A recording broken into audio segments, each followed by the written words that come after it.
We are live, Neil says, right? Yep. All right. Hello, and welcome to Through a Therapist's Eyes. If you're finding us through this platform for the first time here on Thursday nights, we do a little recording before we do the recording on Spotify, Apple Podcasts, and whatnot. So good way to interact with us. Today we have the month in review. Adam Cloninger hanging out with us. What's up, Adam? What's up? And Mr. Neil comes out behind the curtains for the month in review. And you always make me rush to type the comments, and then I'm and then you switch right to it. And I'm like, I can't type that fast. He has So- to type Just and keep do the typing, background right? stuff. Yeah, exactly. Just say, what's up? Just make a note. Hey. So Hey. We're going to be talking about the two shows. Only two shows, because why did we only have two? You were on vacation. yes, I was It was a at the vacation beach. You were doing a beach You should just day. went to the beach and had a show with them there. My wife would not be happy with Chris. That wouldn't work, I don't think. And that- Also, the beach is hot right now. I need to go when it's off season. It was nice at the beginning of June, though. Was it? was- Oh, really? It Yeah. was fantastic. I'm going in 3 weeks. Oh, which beach? Merle's Inlet. Oh, okay. Yeah, I love Merle's Inlet. Yeah, we've been there before. That was a day. Yeah, we're going to the same place. Shark attack. Anyway, I'll just leave that as a mystery. So the two shows were conflict resolution and apology forgiveness cycles, and then we did a show on family life with bipolar disorder. So it was all about bipolar and what it is, what it isn't, how families are affected, that sort of thing. So we'll review those two shows, but what else to say on the Facebook? I'm done. I did my things for Facebook. Now we have to wait for Neil to stop typing, and then we'll be ready to go with the show. It's still YouTube, not Facebook, but that's okay. Did I say Facebook again? Twice. Yeah, well, twice. Yeah, well, thanks for that. You give me, I'll give you back. We're good. We're even. I did Facebook Live for like 2.5 years, you know? And we've been doing YouTube Live for about the last 6 months. It's ingrained in my brain. And Actually, I feel like we've been here longer than 6 months doing YouTube. Go with it, you know? Have you been with them the whole time? No. Okay. No, I came on a couple years into the whole thing. Yeah. So, but I've been We here. figured it out much longer than we thought, though. It's probably been I think- 5 years you've been doing it? Craig and I did it for a year or two before you I came on. think so. Because you said you were like with episode like 70 or something. It was something really low. Yeah, I was like shocked. Yeah, me too. So, still here. Yeah, man. All right, we're ready to rock and roll. Ready? Hello, this is Through a Therapist's Eyes, and we are doing the June month in review here on June the 26th. So welcome. If you're finding us for the first time, at the end of the month, we do a review of the shows that we did in June. We bring Mr. Adam Cloninger to hang out with us. How are you, sir? I'm good, doing good. How are you? Doing good as well. And then we have Neil, who comes out behind the curtains and hangs out with us. You want to say hello? Hello. So we are going to be reviewing the two shows that we did, Conflict Resolution and Apology with Forgiveness Cycles, and then Family Life with Bipolar Disorder, all about bipolar, which I was surprised we didn't do a show alone on bipolar disorder, except for like episode like 10 or something. 16 or something. 16, Yeah, I was yeah. surprised. You've only had one show on bipolar? Yes. We've done a lot where it's referenced. Like when Yeah. I'm looking for it, there's all these other ones that just like reference bipolar. Like it's just little Yeah. but nothing about the topic. Yeah. So we took a pretty good deep dive on it in different ways. And so let me see. This is where you get insights directly from therapists, in this case, month in review. You all brilliant non-clinician people, I guess, right? Not us. No. We're just here for jokes. Yeah. But knowing this is not the delivery of therapy services in any way, click subscribe. Your job, really, if you like the content, to help us out, maybe really subscribing, telling people about YouTube lives on Thursdays, and bringing in some more subscribers. Click the bell for notifications. Facebook, Instagram, we're on there. We got podcasts on Spotify, and everywhere you get your podcast. 5 stars is the thing we're looking for. Contact at throughatherapist'seyes.com to interact with us. This is the human emotional experience, which we endeavor to figure out together. You said something cool about our site that I think is kind of cool to highlight. That rhymes. Site and light. Never mind. What did you notice? Oh yeah, YouTube. We hit 30,000 views Yeah. on YouTube, which is really cool. So I think that's cool. Really want to grow that one and get some traction. Y'all on didn't it, join so. in on the clap like like they do on what's the sports show that I like? Just blanking on the sports show. I don't even know. I haven't watched a sports show in a long time. That's gonna bother me. On ESPN, Sports West Center? Virginia kicker. You're asking me? Yes, I am. Both of you did not watch the freaking NHL hockey grand finale, Game 7 for the Stanley Cup. Neil, tell me you checked it out. Nope. Dang. So he asked me, "Are you watching the Stanley Cup?" And I said something along the lines of, "We have a Stanley Cup, but prefer to Yeti though." Yeah. Brutal.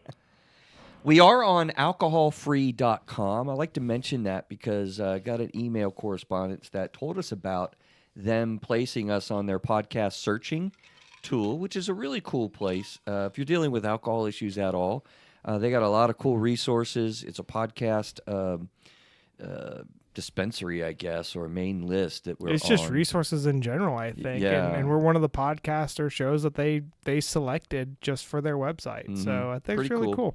So we give them a little honorable mention, alcoholfree.com. Go check that out. And then we have 2 new honorable mentions for YouTube joiners. Kyle and Victoria, welcome to YouTube Lives, or YouTube in general.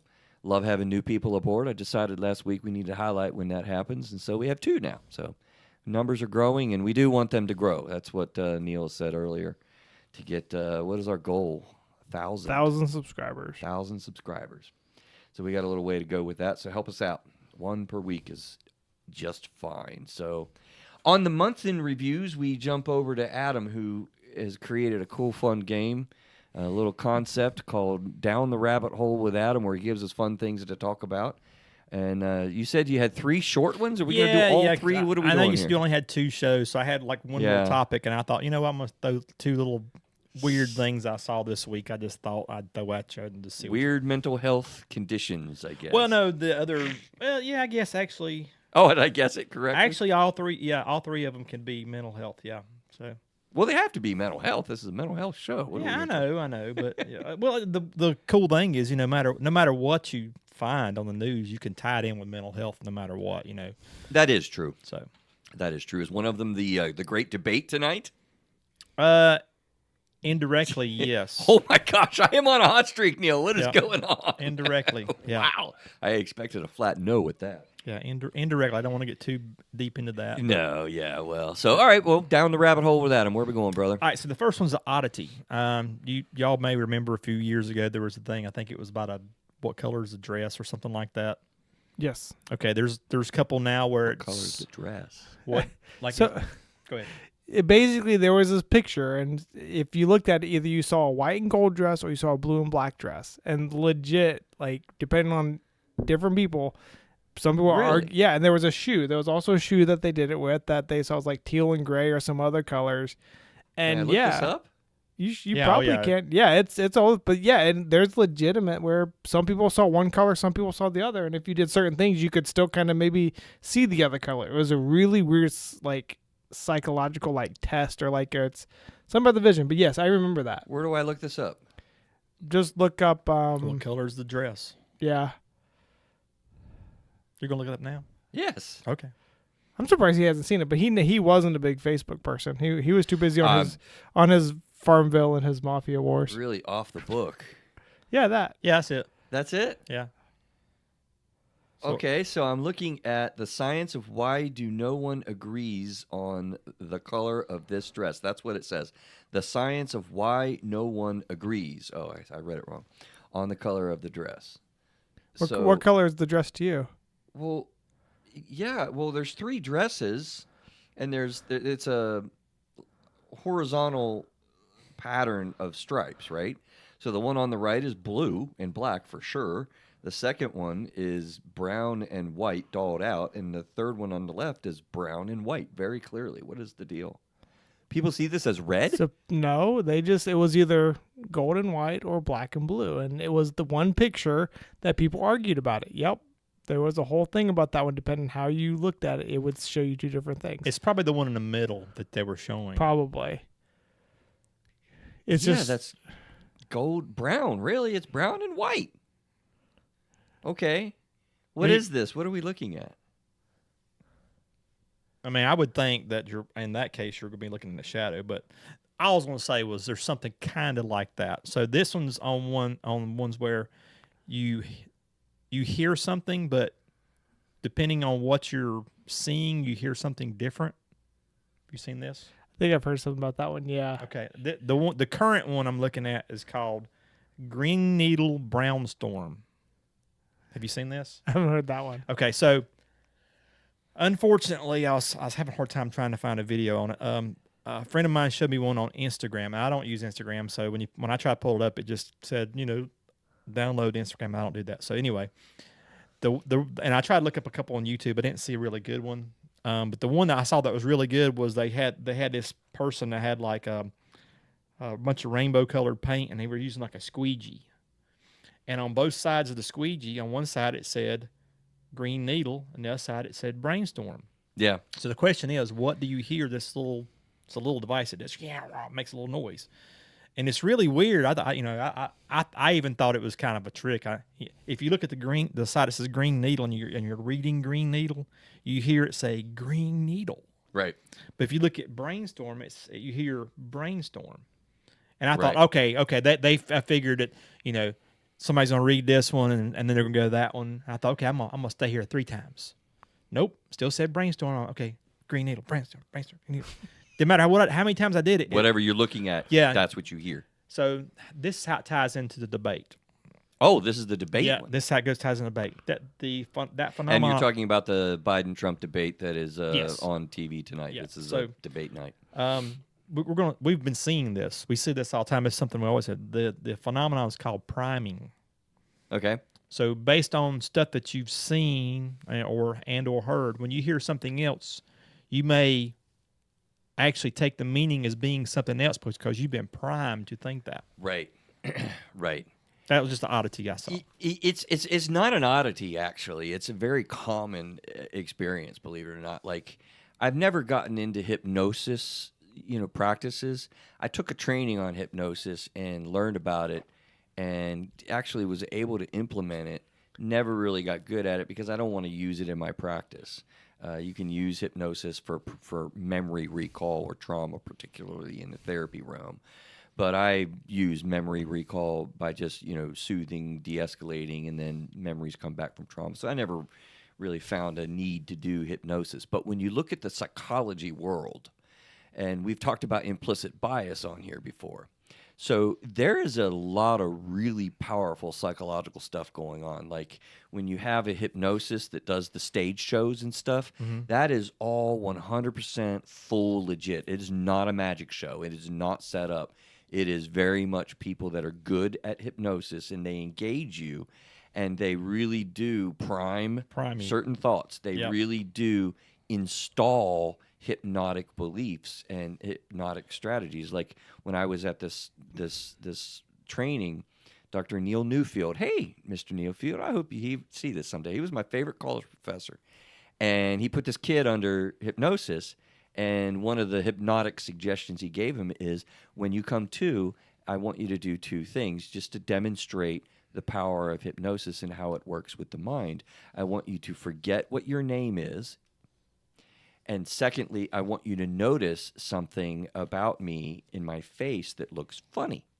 And he said, don't worry, I got thick skin. You're not going to upset me or hurt my feelings or anything. And the reason why he said that is because there's a myth about hypnosis that you can force somebody to do something. That's not the way hypnosis works. It's not the way psychology works. You have to be willing. Like, you can't be hypnotized to go kill Neil if I hypnotize you, because you would never do that. So you're really in control of yourself, but he wanted them to know you're not going to hurt my feelings. And he brought him out of hypnosis, and the kid started like just giggling. He's like, What's wrong? What are you laughing about? He's like, well, your head is really your head is really small compared to the rest of your body, and it's really funny. And we were like, oh my God, that's hysterical. And Was it he's true? like, it's and it was also probably true. Okay. Yeah, I could see where he come up with that. I thought he was going to go to his nose because he had a really big nose, but anyway. And then he asked him, he's like, well, by the way, tell the crowd what your name is. And he just like stumbled, and he totally could not say his name. So it was really a good demonstration of how you can use hypnotic suggestions and hypnosis in the subconsciousness to bring the subconsciousness to the forefront and demonstrate it with these trance states and the hypnotic suggestions and stuff. And yes, priming. So all these folks that do these shows, I mean, it's quite legit. They're just tapping in your psychology. Yeah. And people that are like fortune tellers, which is totally not legit in my view, it's been debunked in many ways, are playing on you though in similar ways, and that's in arguably a bad way. It is neat to see how they do the fortune telling or the. Oh man, there are some people come see skilled their shows shysters and out stuff, there. yeah. Yeah, there are some skilled shysters. They'll make you believe all kind of crazy stuff. So anyway, check out the Green Needle Brainstorm thing. If you can find the video on Instagram, I think it was better. I saw about 3 or 4 other ones on YouTube, and they just didn't have a good video. And I'm thinking that the video, watching the thing moving and stuff, kind of, because to me it was really good. It just occurred to me. I'm looking around in my office. I guess it's in the box. I got toys because I worked with kids. I used to work with kids. I don't really work with kids as much anymore. But I have a puzzle box that we love pulling out. There's a lot of those types of things. I mean, there's flashcards basically that got one after the other of like optical illusions and things, and the way that your brain just catches things. So it's fascinating stuff. Psychology. What else we got doing? Bad news for Chris. Oh God. This is something Can that I veto this? Yeah, no, it's not that bad. We had one of the favorite rabbit holes we had that you really liked. Night fighting. No, that No. was good too. That was good too. What's another one you like? You really liked? Night fighting. What did I like more than night fighting? The sharks. You remember? Yeah. Cocaine sharks. You remember what it No. was? Yeah. Rage rooms. Oh, rage rooms. Oh yeah. Okay. So, people may remember that me and you had a kind of a disagreement. I thought at first I thought it was good. The more I started thinking about it, I thought, I don't know. Yeah. And Chris said, I think it's a good idea. Well, more and more research, it seems like the rage rooms is not a good idea. So it's a temporary relief, but they're offering an alternate now, escape rooms. Well, they've been around for a long time. Yeah, they're saying that it's actually much better for you because you're actually working to Doing make puzzles. the situation better. Oh. So you're working on your problem solving and going through the whole process. And if you go with the person you don't like, then you're stuck in the room and you have to work it out. Yeah, and you're working it out. You're figuring this thing out together. That's right. There you go. Anyway, I just thought that would be bad news. That's a nice follow-up. Yeah. That's a nice follow-up from a prior, and it makes sense. And honestly, and what I was thinking that's positive about the rage rooms is just because it does get energy out, and we do activities like that in therapy. We'll design things for people like taking apples and throwing it across a tree, and just to expose. But that has to be really guided. I mean, well, now you got to be careful with it. In all fairness, the original Rage Room article I read about the particular place that was doing, I can't remember what state it was in or whatever. They actually had a on-staff therapist there, Right? Good. and you're supposed to meet with a therapist and go over things, and they would actually do specific things, like if there was I'm just going to say you're mad at your car, they would bring a Hot Wheel car in like your car, and you're going to smash the car, just so you're not actually smashing the car, but anyway. Yeah. Or a word, if it's people, They design activities. not to respect, be helpful, they're right yeah. down respect. Anyway. All right, so the rabbit hole. This kind of ties into, how can I say? You know how we have different social things where people have kind of been bullying and stuff. And do y'all remember what one of the main reasons that was being said about why people bully is because there's kind of like people don't know who they are. They're kind of, on Insecure. they're on the other side of the world or whatever.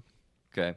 So the recent news article, there's a guy in New Jersey that he attacked another player over an online gaming dispute. He flew from New Jersey to Jacksonville, Florida. Oh, jeez. Entered the guy's house at 2 a.m. with a mask. Oh my god. And attacked him with a hammer. You got to be kidding me. Nope. Now, this is what I thought was hell? weird. He's being charged with, and you'll see why I think it's funny, 2nd-degree murder and armed burglary with a mask. Did he murder the guy? No. Second-degree murder. attempted murder? Probably attempted murder. Yeah, because he didn't. You're right. Probably attempted because I don't think he killed the guy. Because Yeah. he did say that the guy that's being attacked actually called out, and his father-in-law or something ran out and broke it up or what. I don't. Oh His my God. second-degree attempted murder, and what I thought was weird is an armed burglary with a mask. I didn't know that was a thing with a mask. With a mask. Okay. Oh, and one other thing, the guy that the accused was stating about the victim, he said that he's a bad person online. Wow. Wow. People, y'all need to have direct conversations with people and have relationships. So we're not like doing this online crazy land. People do act crazy behind a screen. And I mean, I used to watch my little kid play PlayStation online. You ever watch that or play online? Like a game, yeah, Call of Duty or whatever? Actually, believe it or not, I know you like gaming. Believe it or not, my favorite game all the time, Assassin's Creed. They had an online thing. Okay. I don't know if the new ones do, but the old ones did, and they were all right. But their talk on there is trash. Yeah. Like cursing and slamming people and offensive, just Well, they brutal. He offended this guy pretty bad. Pretty bad to go down from Jersey to Yeah, flew down to attack him with a hammer in the Yep. middle of the night. Yep. That's a little derangement. I tell you, we get a lot of activation of emotion online. All of the radicalizing of people towards violence and all of the disinformation that's out there, and people putting forums on, following news stories and tearing addicts up that are in the news, and all the comments that you read are just nasty. It's just unfiltered, unabridged, just nastiness, and it's just because you're safe behind a screen. And because you're in Florida and I'm in New Jersey. I'm gonna say whatever I want to. It's not like you're gonna fly down and attack me with a hammer at 2 a.m. and. Jeez. So anyway, all right. Well, be careful about online hygiene. That's a new term. Online hygiene. We have sleep hygiene. I gotta get a better term than that, but being healthy online. You said I'm not on Facebook much anymore, Neil. I'm finding, here's an interesting thing that Gen X or Gen Z is doing. And I've confirmed it a little bit anecdotally with a very small sample size, but I feel like the Gen Z folks we need to get to our shows. The Gen Z folks have basically I grew up with Instagram, Snapchat, took pictures of half of my face, sent it, and worried about streaks and all this kind of stuff. And it's been normal for them, but it's kid stuff, so they get off of it. Also, I don't want to do the adult old stuff. I'm not going to get a Facebook page. And they're like, well, you know what? Mindfully, I don't need any of this stuff. They are getting off social media in droves. I'm not buying that. They are. You don't buy that? What do you think, Neil?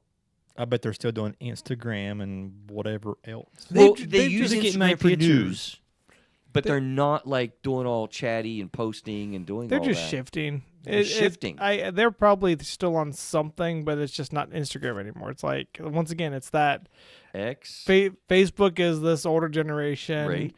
Instagram's kind of the younger one. Of course, TikTok and all of its legal issues, which is just a whole nother rabbit hole itself. But then, I mean, there's just gonna be another app, another thing they're gonna use as a way to do it, right? You think? It's just a shift. They're gonna find whatever the latest app is. You're just too old to know whatever it is. Yeah, like we're out of that circle. All of us are too old for Remember, that. Facebook wasn't the first anyway. MySpace. Yeah. My wife had a MySpace page. I didn't really actually have anything at the time, which was weird. That I wasn't never into do that. MySpace. I didn't didn't do do MySpace. No, I didn't. Yeah, AOL. My Yeah, internet man. connection was too slow for anything like Absolutely. That was so annoying. I was doing good just to get a few of those stupid games before I went out to hang out with my friends in college. That was my... My internet was so bad that when I was on the computer, if one of my friends would type in, I'm like, it freeze it up. I'm like, oh, man. So, I had a good game going. All right, let's get to some of these shows that we did. Show 1, episode 275, conflict resolution and apology forgiveness cycles. So the questions were, what is the difference between conflict and problems? Which comes first, the apology or forgiveness? And then how to resolve conflict. So Neil, I want to ask you if you remember how we differentiated between conflict and problems. They're different.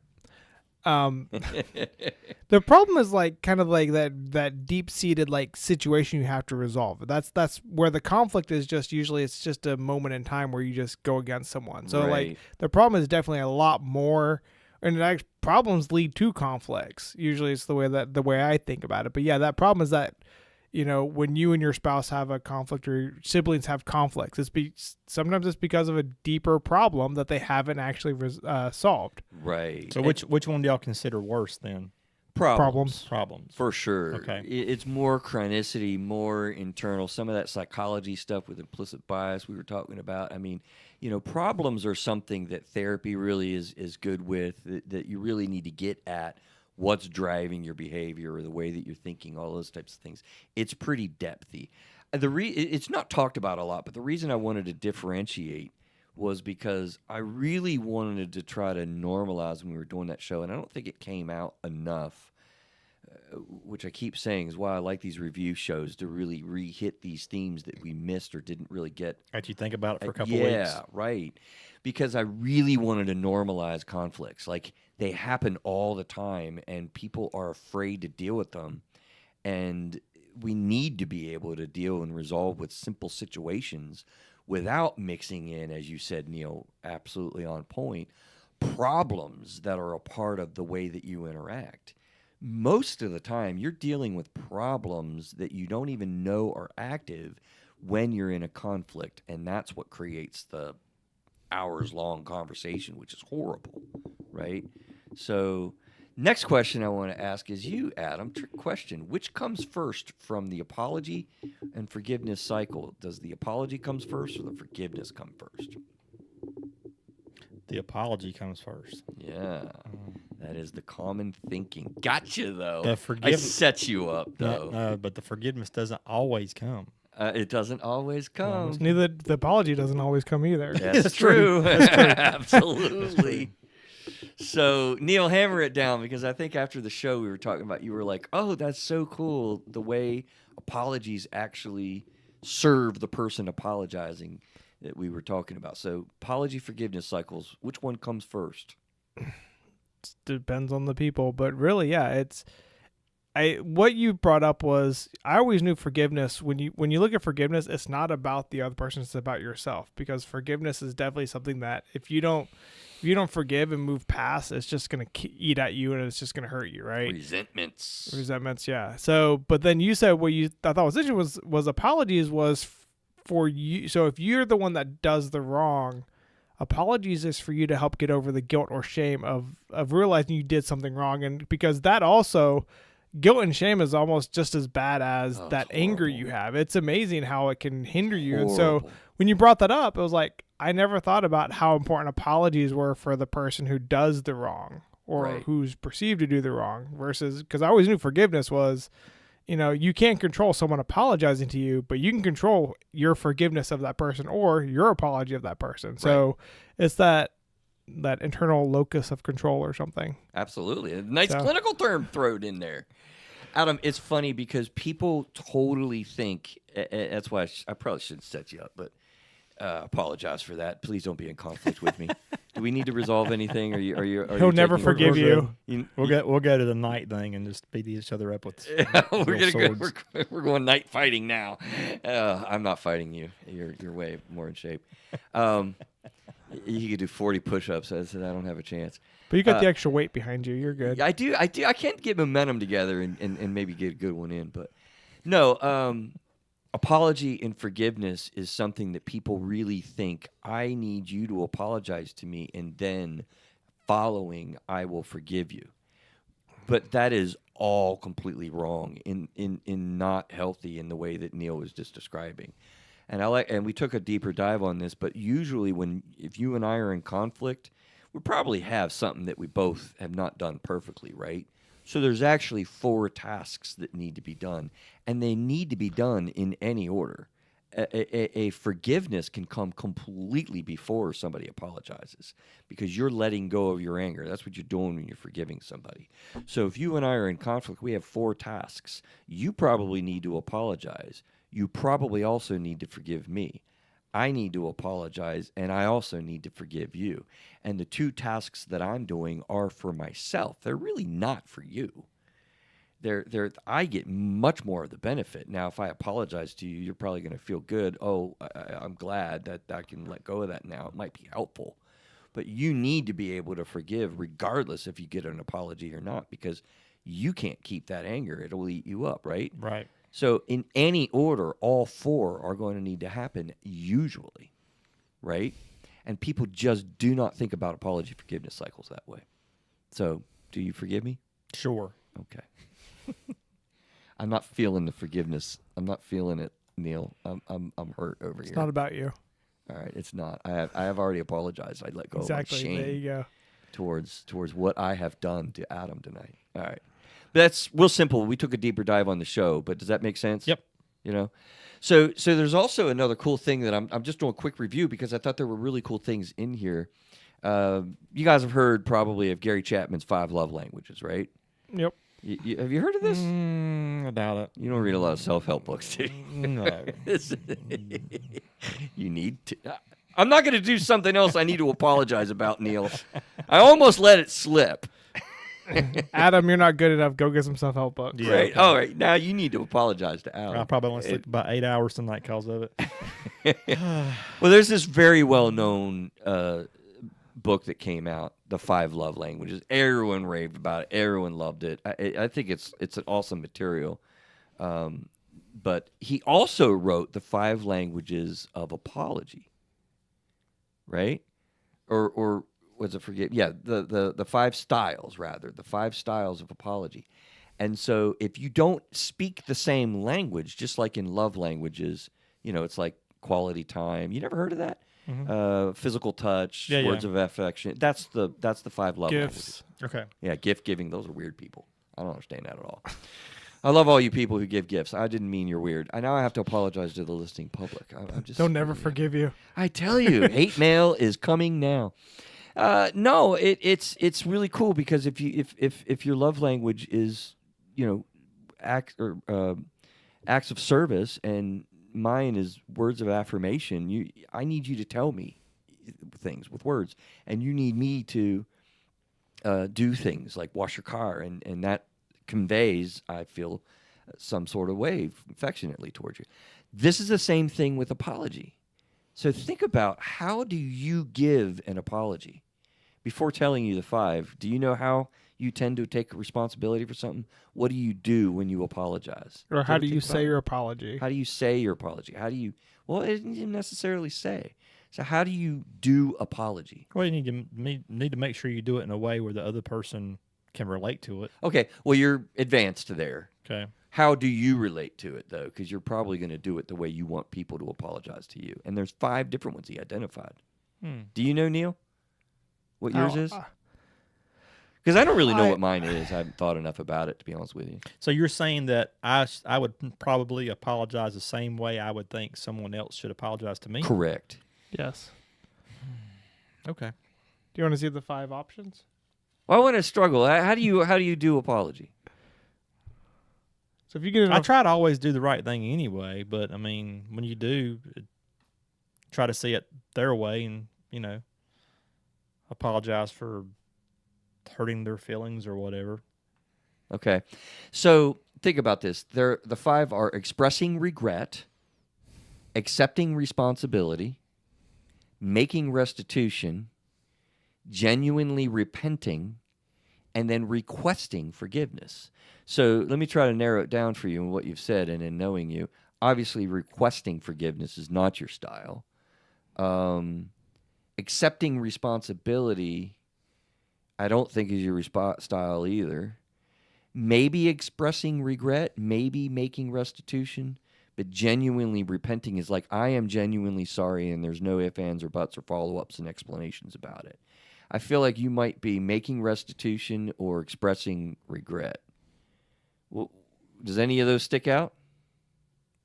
I have no idea, man. Yeah, you don't know. Don't know. Do you know, Neil? for him, For you? Yeah, he has no idea for me.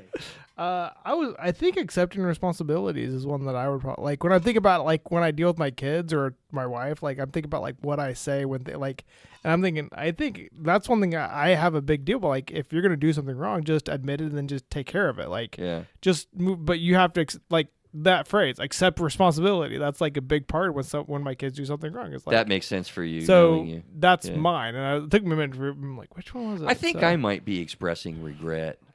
Like, hey, I did this wrong. I wish I would have done it differently. Can't take it back. In combination with genuinely repenting, like, yeah, I'm really sorry. You're gonna have to that's ask how I go. Julie. I'm gonna have to ask Julie. Yeah. Get her on the phone. No, Yeah, I'm just let's kidding. call her up, man. She's listening. Julie, what is it? Text in here and tell us what the heck Adam does. He doesn't know.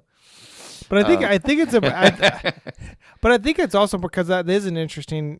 You look at the 5 love languages and these. That was an interesting topic. Because if something happens and Chris apologized, like his apologies, whatever it is, like if he doesn't apologize in the same apology language you have, you might not see it as genuine because Absolutely. it's hard for you. It doesn't really have an impact on you. Like asking for forgiveness. Right, exactly. I don't care if you ask for forgiveness. Yeah. Like whatever, I'm not just, gonna just ask you. deal with it and Well, I take care of it. guess my thing is I want somebody to actually mean it. So So genuinely repenting, maybe I think would so. be his. Yeah. You really want to say you're sorry and mean it and don't make excuses about it and just be genuine about it. I could see that. because I don't want to hear somebody just say it and like Yeah. you don't really mean that. You don't want lip service. You really Right, want something. Yeah. Right.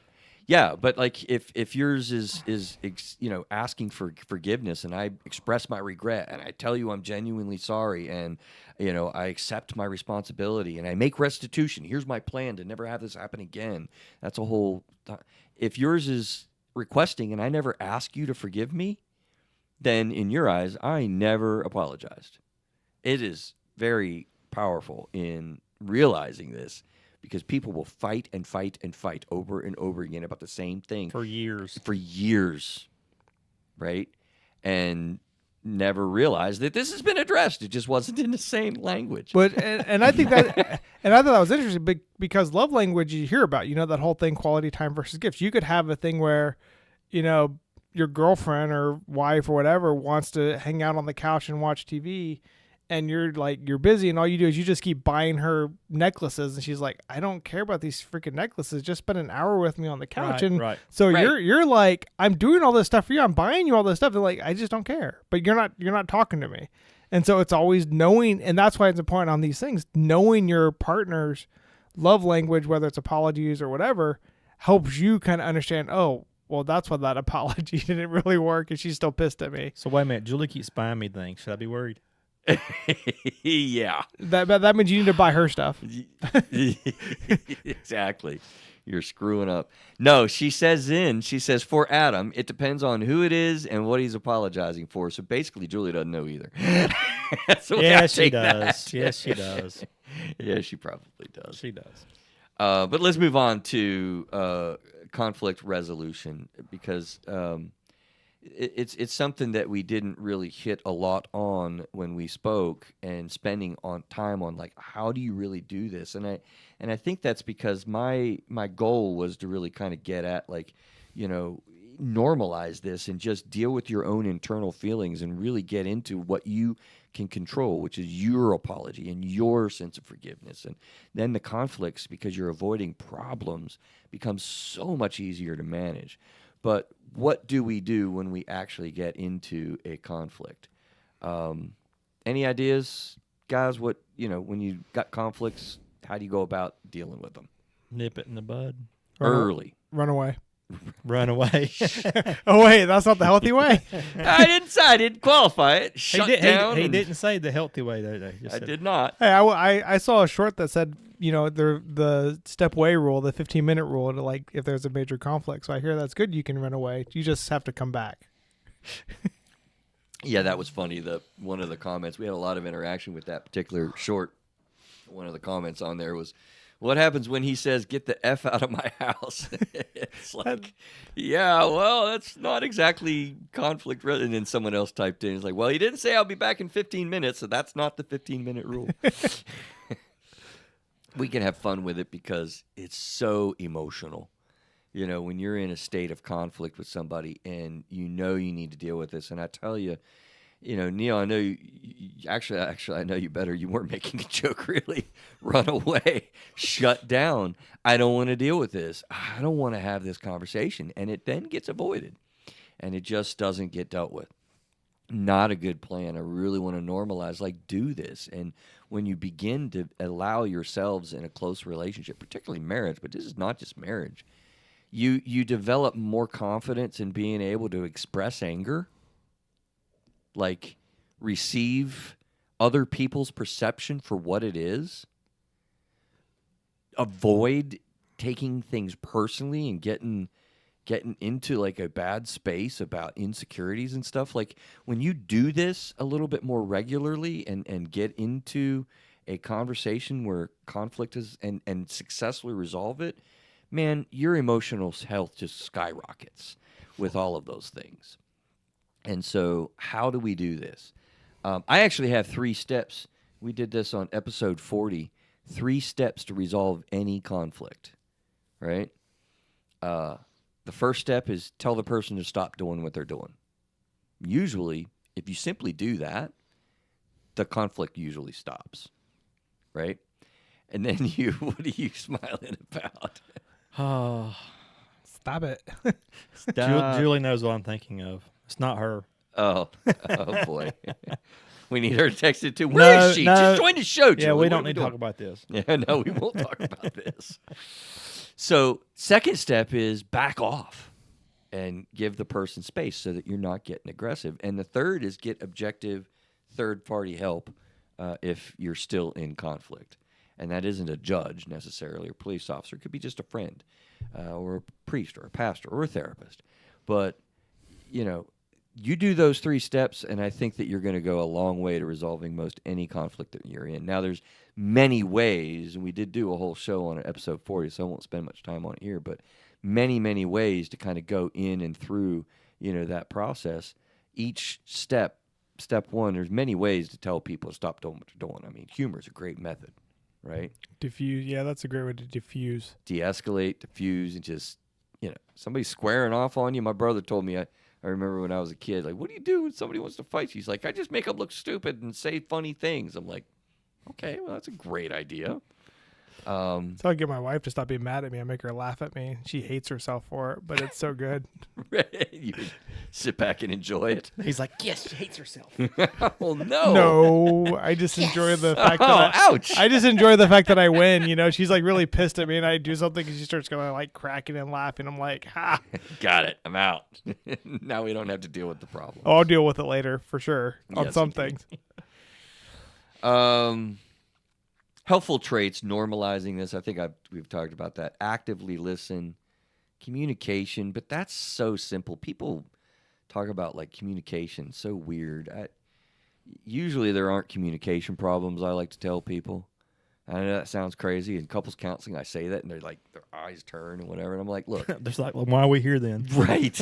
That's literally what they say on the initial paperwork. Like, we need better communication. And I'm like, oh, I'm going to get it with this because usually you communicate about very complicated things all the time with your spouse. I mean, you set up a marriage, for crying out loud. You planned a wedding. You can communicate just fine. But when you get into your emotions, as the kids say nowadays, when you're in your feels, I love that phrase.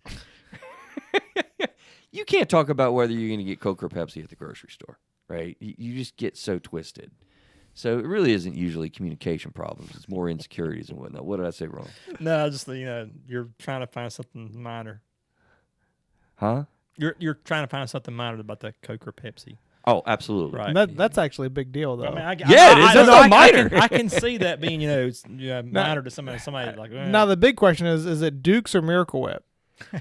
Oh, God. Depends on where the country or what part of the city. I know somebody states that's a you're Duke's from. crazy, man. You can't have Miracle Whip. It's got to be Miracle Whip's Duke's. nasty. Huh? Miracle Whip's nasty. Is it? You probably use Yeah. Miracle Whip, don't you? I don't care. And you drink Pepsi? I do. Yes. Yes and yes. They're both sweeter. That's why I'm kind of leaning towards that. You're probably going to eat both of those because Pepsi's sweeter than Coke, and Miracle Whip is definitely a lot sweeter than Duke's. I think Chris might be just Canadian.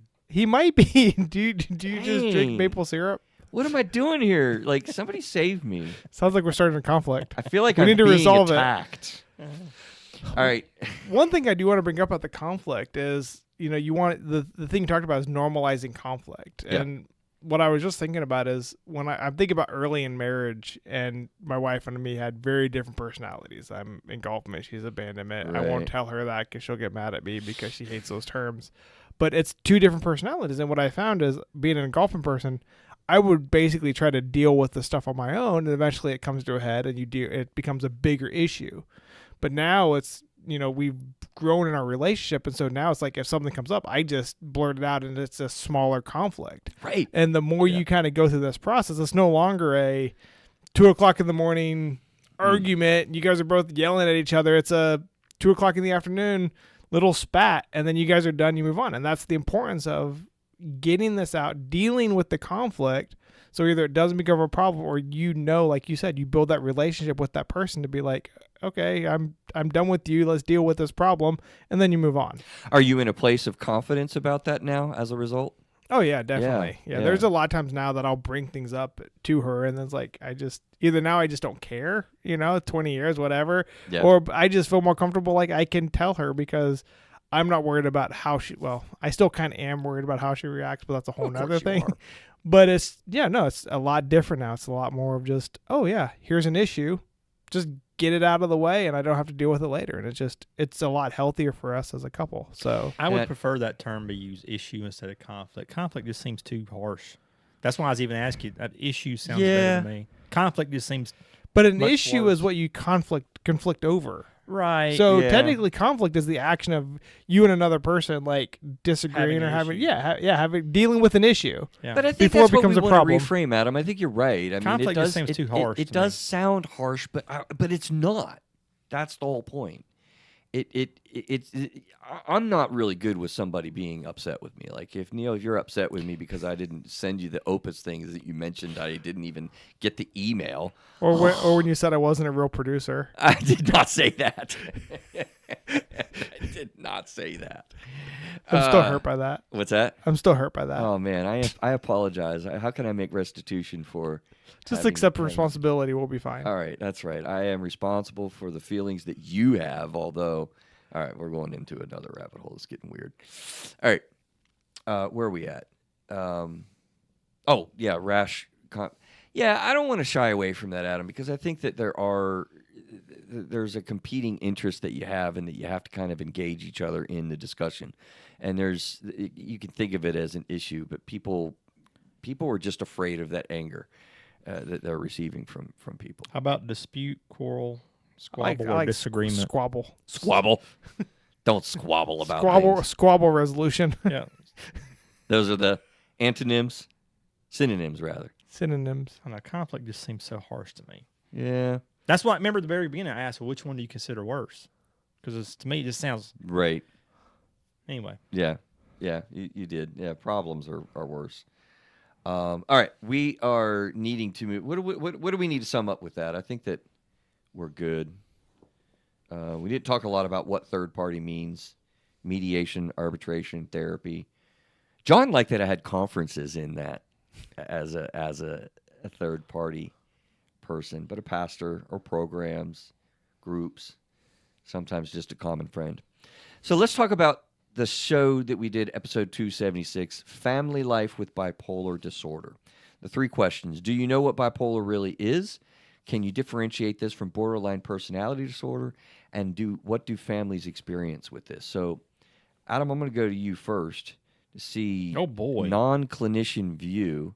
I'm really, really curious to hear how you'll say, what do you think bipolar disorder is? Well, just based on what it used to be called, I know it's ups and downs.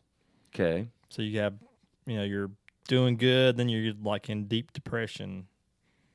Everything's great, everything sucks, and there's kind of no medium kilter. It's either to the extremes. Okay. Close. Definitely close. How long are you in those extremes is a really important differentiator. Okay. Yeah. Do you know how long people get into those extremes. No, in but I think bipolar? one of the first shows I did with you, you talked about this. I can't remember what was said though. Yeah, we have mentioned it a lot, but we haven't done a full show. That's where people get really confused. Even in my field, John and I really connected on psychiatrists not really being around the client enough sometimes, and they'll see depression, and when they're not really assessing the stages that people get into with hypomania or mania. And also, they'll get confused with like borderline personality disorder, which is the same sort of moving mood up to down, like far ups and then far downs, really rangy though. The big differentiator here is that you're in a hypomanic or manic episode for weeks to months. And that is where you're impulsive, you're hypersexual maybe, you're feeling just euphoric. I mean, you're on cloud nine. You feel great, but your speech is pressured. I mean, you can become delusional. You don't sleep and you still get energetic. You make really impulsive decisions like spending money that you don't have. Like people that are in a manic episode sometimes will write a book and sometimes they'll go just sell the business. It's pretty wild. And you're there for weeks at minimum, more like months. And then you'll get into a depressive episode where you're the depressed side, like we all know maybe more commonly, lack of motivation, lack of interest, lack of energy, lack of sleep or hypersleep, lack of appetite, foggy brain. Depression sucks. And so you'll be in that for weeks to a month. Now, bipolar 1, I like to think of it simply, you're more up in manic states and every now and again depression. Bipolar 2, you're really more in depression states more commonly, and you might get hypomanic or manic a time or two. And then there's cyclothymic disorder, which is really confusing, where you do rapidly move between those two poles, but still in periods of time, not day to day or week to week or moment to moment or day to day like borderline personality disorder. So that's the bipolar 101. But Neil, let me go to the second question with you. Can you? Oh, I just did it. Never mind. Can you differentiate between bipolar disorder and the personality disorders? I just gave you the answer. It's how frequent the shift is. It's almost like multiple times in a day. See, he knows these things. That's it. All right. What do families experience? Isn't that a more involved thing? I feel like I've talked a lot. I want to give a story of diagnosing because we'll talk about diagnosing this, and we actually had a YouTube question. So hopefully you're listening, and we can kind of go through that. But what do you remember? Can you imagine, Adam and Neil? What do you remember from our conversation about what do kids really experience with this? What do family members As really far experience? as are the kids going through, or are they seeing other like the their parents, mom or dads? the parents Okay. going through it. Yeah. I would think they're thinking things like, "What's wrong with them?" or "Is it me?" or "Is it Big one the there. sister?" or "Is it the brother?" or "It must be dad," or "It must be mom," or "It must be whatever." Am I going to get the good mom or the bad mom? It must be the president. Whatever. Dad's always upset about the gas prices. I don't know. No, yeah, on point. Chaos. It's chaotic, What do you think, Neil, or what do you recall? Well, I mean, I think chaos is a great way to put it because when the kids don't know what they're going to wake up to, even if you look at siblings and stuff, if you wake up and am I going to have to deal with a happy mom or a sad mom, or am I have to deal with a happy brother or a sad brother or father, whatever? It's my wife. When you raise kids, the best thing you can do is give them a consistent environment. Yeah. And when you have bipolar, it's very hard to be consistent, and it makes their life it could lead to a lot of anxiety. I could see that because you don't know how to react, and you're going to have a lot of problems because you don't know if you ask your mom to make you a bowl of cereal, how is she going to do it? Is she going to make it for you, or is she going to throw the bowl at you? Or is she just going to be in the bed and you can't get her up for a day? Cereal. Depression, yeah. So that's a big thing that I can see with kids dealing with that. But you know what's interesting? I was thinking as I'm listening to you, it isn't like not knowing what to expect from day to day. That actually happens classically in substance abuse families. Because on any given day, the family member might be trashed and, you just never know if that's going to happen or not. There's unpredictability day to day. That's not so much curiously, I think, with bipolar. I was thinking the same thing because Were you? Yeah. you just said it's like a longer period. Right. But But I could think long term though, like exactly. next year when we go to the beach, I wonder is Mom going to be okay this time? 'Cause Right. Last year she was. Oh, we got the holidays coming. Is it going to Yeah. be this Oh, or this? boy. you Yeah, is know? it going to be like last year or the year before last? Right. I remember when Mom lost her noodles and she went raging. And she Have was you just- ever watched The Bear? No, Have you watched but The I'm Bear? going to. I've got it. The Bear. It's an I've got it epic show. queued. It's a cooking thing. It's Chicago. Season 2, there's one episode where they're at a family dinner, and it is intense and It's a cooking show. sort of. It's a real show. Like I it's can't like, It's not a watch- cooking show. no. It's It's a sequel it's to a it's a the, re- the, it's the it's main a re- character is a sequel to what's the show that he was in? Shameless. Yeah. Oh, is it actually a sequel to that? Yeah. No, it's no because Is it not? It's the no same the actor. family right. Okay. But no, it's an actual show. But it's about this guy who inherits his brother's restaurant in Chicago, and it's him trying to rebuild it or do some stuff with it. And so it's a real show. Okay. It's really good. The character interactions are fantastic. It's really, really good. Really? But in season 2, Okay. they have a thing with like a whole family situation and all that stuff, which was kind of like chaos. And how's the holiday going to be? Was But it a bipolar person? You think? I don't know, but I just know the chaos that my wife and I felt watching that episode was intense. All right. I bet it is. I don't know the show, so I can't be certain. Yeah, but you just have to watch it. It's tell me great. what you felt And watching, just literally just watching a show, knowing the characters, having almost a relationship with the characters at least, and you're seeing this chaos. What did it feel like to literally watch a show? it was.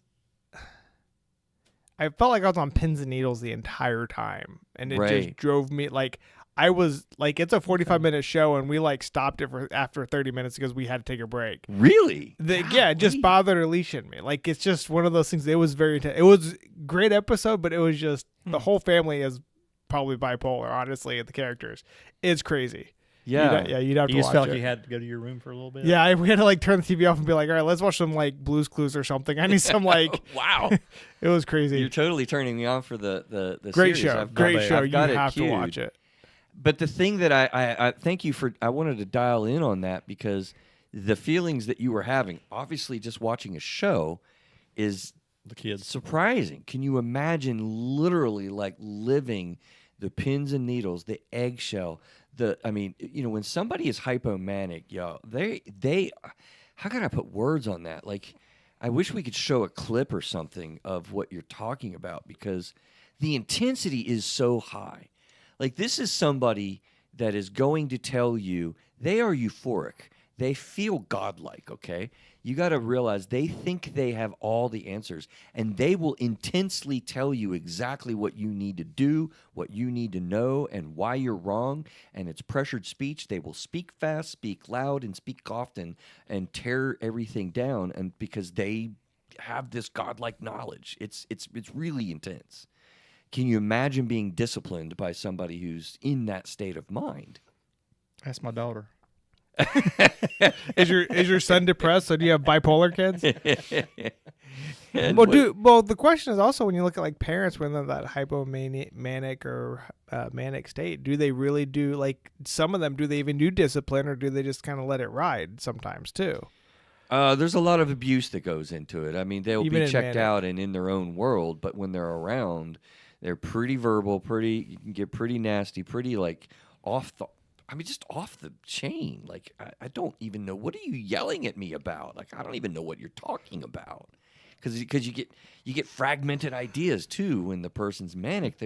They know exactly what they're talking about. It's like they have 10 different thoughts and they can only speak one, and it doesn't make any sense. It could almost literally sound like gibberish. I keep seeing these things are almost like connected in some relationships. Like if you have somebody that you're having a conflict or a problem with, Right? and they go to apologize, and you're speaking a different language for apology. Oh yeah. The person that is having having trouble with it, one person may think it's no big deal, another person like really just. So I can kind of see these two things almost like working hand in hand. You know, it's funny, Adam. You're right. Most of the things that we really do talk about are interrelated because the emotional realities we deal with and our mental health is so embedded. You're so right. You can look at any news article and it can kind of pull around in the rabbit holes that we go into with mental health. It's because it's so foundational to the way that us human beings interact. And so these things really do pull together. And I think that's why people get so overwhelmed and confused with it all, too, because it's like, I can't even make sense of what's going on. There's too many things to kind of tease apart. I mean, I've spent a career teasing apart, like, this is this, and this is this, this is where this comes from, this is this part of the puzzle, and, you know, we figure it out. Because I'll tell you, which is a good transition, when you start talking about how can families manage this better and how do you cope with all of this, man, you have got to get knowledgeable.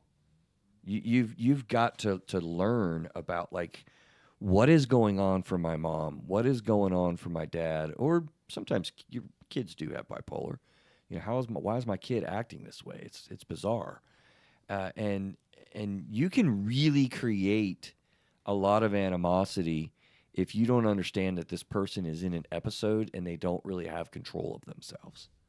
It takes a lot of the zing out when you really begin to learn, like, wow, they have not been taking their medicine, they are off their rocker, and, you know, we need to be careful, because how well do you think it's going to be getting into conflict with somebody that's manic, like I just described? That's not going to go well. And it can be dangerous, honestly. I have a question for you based on the last show. You talked about medicating, you know, trying to medicate this whole situation, but you also talked about how if they're in their depressive state and they're taking their antidepressant and then they become manic, the antidepressant would really kind of put them over the top. Yeah. Right. So then how do you actually medicate for someone who's bipolar? That could be one or the other kind of thing. Because you also talked about if they're manic, they don't take their medication, right? Okay.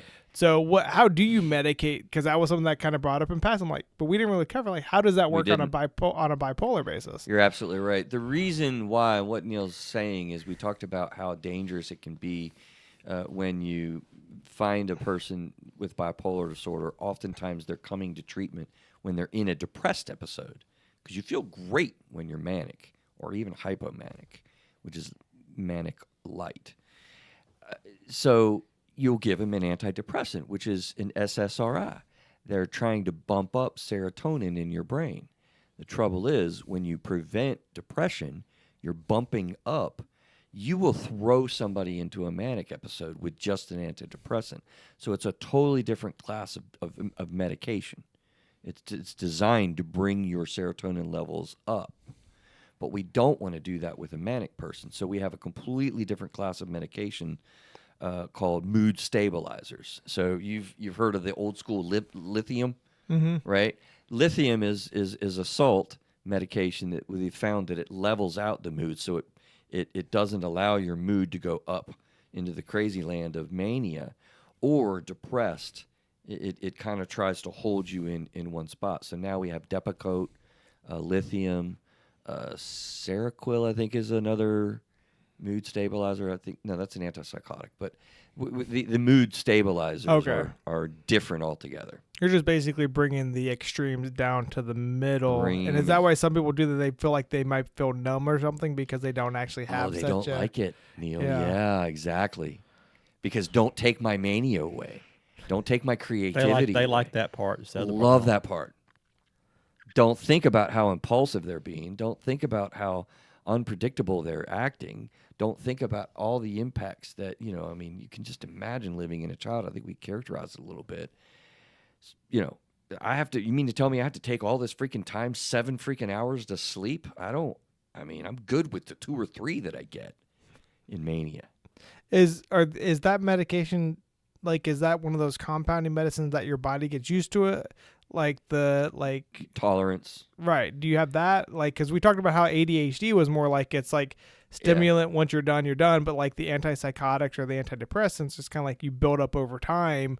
So are these ones also the same way that it builds up over time? And if you stop taking it, it really messes you up? Or is this more like a ADHD stimulant where you take it and you get good effects, and if you stop taking it, you're not having the negatives with the other ones? Like, yeah, I understand. It's more like the antidepressants. It's a leveling system. As a matter of fact, when you're on lithium, oftentimes you have to get blood draws because they're checking your your functions. It has Okay. some side effects with kidneys and stuff. So you want to make sure that you don't get too high salt levels in your body. So you have to monitor that. So if you take enough lithium, can you charge your own Tesla? Maybe not. I'm going to say not. Okay. So did you answer the YouTuber's question specifically Which one of? about how to identify or what? I didn't. And I'm glad you did because we're running out of time. In this, I'm not going to be able to tell the whole story that I wanted to tell. I did get to it on the show that we did, so you'll hear it there. But I was able to kind of find basically a school professional that I was working with for a little while. This is the shorter version. And I mean, we were talking about relationships and her irritability and stress and just multiple things. And it was an extended therapy relationship, but I felt like something was missing. And what I was able to really clue into is her sleep cycle. And we began to see a correlation between she's developing insomnia, she's not sleeping so much, and she's really getting irritable. And that really helped me to clue in to identify, like, whoa, wait a minute, this is early identifying. These are connected. These are connected. This is, and I wondered, and we played it out, and it was bipolar. So it's really can be tricky to diagnose because of that time frame thing. And then also the depression is when you see it, and that's what you treat. And then now I'm saying, like, one of the big things to clue in on is your sleep cycles. I thought it was interesting that you talked about, therapists only see them when they're depressed. Yeah. So you can almost look at a schedule being like, oh, Johnny came in for about a month and then we don't see him for about a month. Yep. Hey, maybe he's bipolar because he's happy for a month and he's sad for the next month, Well, it's funny you see that. That's one of the things I would advocate in my field for the listening therapists. Like, we need long-term relationships with clients. And I've had exactly that scenario. Like, this person would come into therapy and it'd be like, okay, well, we're working on stuff, and then they disappear, and come back in and we're working on stuff, and they disappear. And oftentimes it takes collateral information, which is another thing for families. Help the doctors. Like, the doctors can't know what's going on, and you can give that information to say, oh yeah, he's been checked out for 6 months, doc. He's depressed now, but he's been wild coyote out here, and you need to know that. So it's like, oh, I wonder what's going on. So you can really help to tune in. I really feel like this is one of the episodes where I'm just cramming in at the end here. Education, awareness about this being an issue, encouraging treatment but not kind of forcing it, developing a crisis plan so that you can develop an understanding if this happens.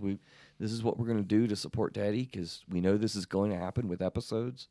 Support groups, attend to them, focusing on strengths. But often bipolar folks are amazing. I mean, they are high achievers, really oftentimes highly intelligent. I think that's a fact. They're wonderful, amazing people. It's just when they're really not able to control and manage their manic states, they just lose their crap and get literally psychotic. So that's a little bit about how families can cope. Did we cram too much? Did I hurt your brain, Adam? No, I'm okay. You're okay. I'm okay. You're okay. Yep. At least you figured out your daughter's problems. We're okay. Yeah. No, I was It's just sitting there okay. thinking that I talked too long now. You were worried about because you only had 2 episodes, so I brought 3 things. I know they made them short, but Yeah, we could probably talk about any of these topics like forever. It was like do another episode on bipolar. Do we need to do that, Neil? What do you think? I don't know. Like a diagnostic show? I feel like we Maybe you should talk about while. that and similar other things and like differentiate from them. Yeah. Maybe that'd be a good show. Yeah, we could think about it. I know we have a couple of things we put on the queue lately that you looked at some interesting show topics. Oh, so yeah. I don't know. It's true. I don't know. It could be interesting to talk about, the process to identify. That'd be kind of an interesting thing where you kind of go through some of the. Have we talked about like how to really a therapist to diagnose certain people and the We process? have done that early on a long, long time ago, though. That would be a way to tie that in and pull that together. Like, what is this? What's the art and the science of diagnosing, and then use And then bipolar let as an kind of have example. like some topics being like here's some symptoms. Okay, let the panel look at the symptoms and see which one they think it is. We could do a quiz show. Well, We quiz have you, the- Adam. Well, Have the panelists like have like a Jeopardy thing and John and Victoria would this nail would it. almost be having a whole show answering that YouTuber's question. Yeah. Yeah, no, I will circle around to it for sure, and that is a good idea. I love That would be creativity. fun. I like that idea now. I'm gonna have to build up thing like have all these symptoms and cue cards, and like then loser has to buy coffee or something the next show or Love something. it. I love that. Okay. We should do that in a live performance though, somewhere in some city. We'll come to New York and fill an auditorium. Have someone in their family just walk up to the stage and explain their problems and be like, "What's wrong with him?" Love it. Absolutely. Tell me what's wrong with this man. All right, guys. That could Listen, get thanks really for ugly. hanging out with us. This has been the June month in review. We're going to fire up and keep going in the hot month of July. Take care around the world. Take care. Stay well.